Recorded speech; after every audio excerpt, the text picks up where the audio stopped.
पण हिंदूंचं रक्त जर तुमच्या अंगात सळसळत असेल आणि तुमच्या आया बहिणींवरती हे जे अन्याय होत आहे, लव जिहादाचं षडयंत्र होत आहे, तुमच्या आया बहिणीला फसवलं जात आहे आणि असे डुकऱ्याचे हे जे भोंगे जर तुम्हाला बंद करायचे असतील ना, तुमच्या अंगातलं रक्त जागा करा आणि हिंदू म्हणून एकत्रित या. जातीवाद सोडा आणि हिंदू म्हणून एकत्रित या. इथं मी मध्ये जरी गेलं तर दुसरा इथं बसला पाहिजे, पण या पोलीसवाल्यांना पण दाखवून जा का हिंदू हा शंड झालेला नाहीये, हिंदू हा कधीच अन्याय सहन करणार नाही. 2 महिने झोपले का साहेब? गुन्हा केले त्यांना मदत नाही ना आपल्याला मदत करत. त्यांना मान्य आहे का विचारा की सगळ्या गोष्टी त्यांना मान्य आहेत का व्हायल्यात त्या?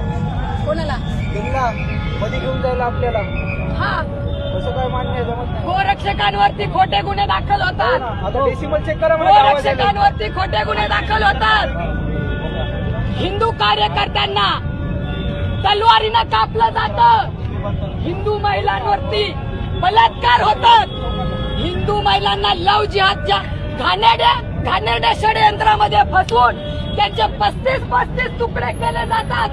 अशा कार्यकर्त्या जिहाद्यांच्या विरोधामध्ये आवाज उचलतात, त्यांना अटक होते. पण कसं यांना अटक होत नाही मॅडम?